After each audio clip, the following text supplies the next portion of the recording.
আপনি কি কখনো ভেবেছেন এই পৃথিবীটা একদিন হঠাৎ থেমে যাবে? আকাশ থাকবে কিন্তু আলো থাকবে না, মানুষ থাকবে কিন্তু প্রাণ থাকবে না। একদিন এই পৃথিবী শেষ হয়ে যাবে।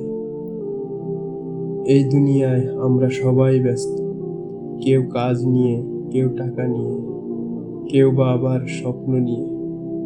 আমরা ভাবি এভাবেই বুঝি সব চলতে থাকবে, কিন্তু মহান আল্লাহ বলে এই দুনিয়া চিরস্থায়ী নয়। একটা দিন আসবে, সেদিন সব হিসাব বন্ধ হয়ে যাবে, আর শুরু হবে এমন এক জীবন যার কোনো শেষ নেই। সেই দিনের নাম কিয়ামত। কিয়ামত মানে শুধু পৃথিবীর ধ্বংস নয়, কিয়ামত মানে আল্লাহর সামনে প্রতিটি মানুষের জবাবদিহির দিন। সেদিন না বাবা সন্তানকে সাহায্য করতে পারবে, না সন্তান বাবাকে। গর্ভধারিণী মাও নিজের সন্তানকে চিনতে পারবেন না।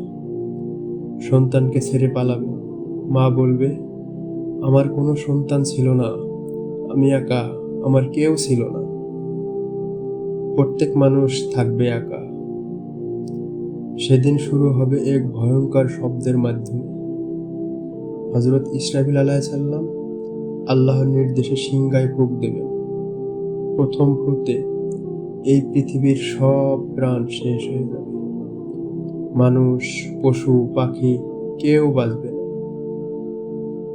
পৃথিবী হয়ে যাবে নিঃশব্দ, ভয়ঙ্কর নীরবতা। এরপর আল্লাহ যতদিন চাইবেন সব কিছু ততদিন থেমে থাকবে। কোনো সময় থাকবে না, কোনো শব্দ থাকবে না। তারপর আবার সিংহায় ফুঁক দেওয়া হবে।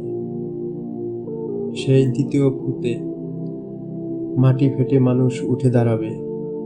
চোখ খুলে তারা চারপাশে তাকাবে।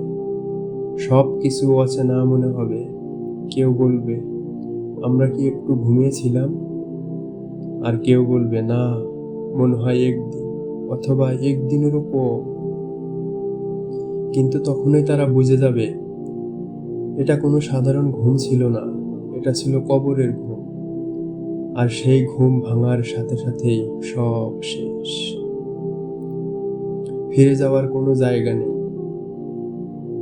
কোনো তওবা নেই, কোনো সুযোগ নেই। এরপর পৃথিবীর চেহারা বদলে যাবে।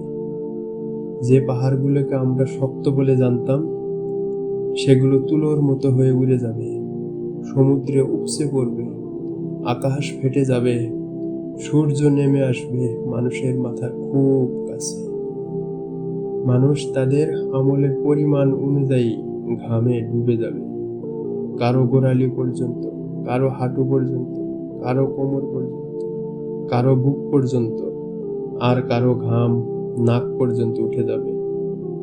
মানুষ দৌড়াবে, কিন্তু কোথাও পালানোর জায়গা থাকবে না, কারণ এটা হবে হিসাবের ময়দান।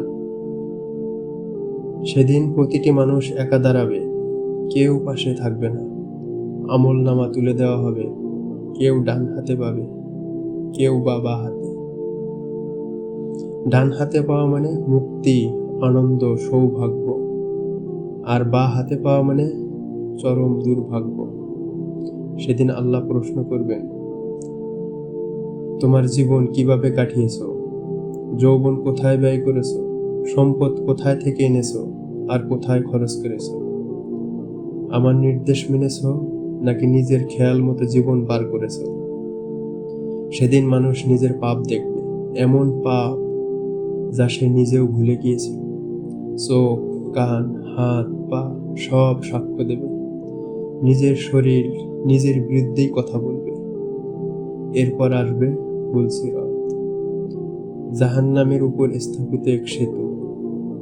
কারো জন্য তা হবে বিদ্যুতের গতির মতো, আর কারো জন্য ধীরে, কাঁপতে কাঁপতে, আর কারো জন্য সেটাই হবে শেষ পথ। এরপর চূড়ান্ত সিদ্ধান্ত। একদল যাবে জান্নাতে, যেখানে নেই কোনো কষ্ট, নেই কোনো হাহাকার, নেই কোনো দুঃখ, নেই মৃত্যু, চিরশান্তি, হাসি খুশির মিলন মেলা। আরেক দল যাবে জাহান্নামে, যেখানে থাকবে শুধু আগুন আর আগুন, থাকবে অনুতাপ আর কষ্ট, চরম কষ্ট, কিন্তু থাকবে না আর সেখান থেকে পালানোর কোনো সুযোগ। এভাবেই চলতে থাকবে অনন্তকাল, যা কখনোই শেষ হবার নয়। কিয়ামত কোনো গল্প নয়, কিয়ামত কোনো কল্পনা নয়, এটা সত্য, এটা আসবেই। প্রশ্ন একটাই, আমরা কি প্রস্তুত? আজ নয়তো কাল আমাদের সবাইকে সেই দিনের মুখোমুখি হতে হবে। আল্লাহ যেন আমাদের সবাইকে সেই দিনের জন্য প্রস্তুত হওয়ার তৌফিক দান করেন। আমিন।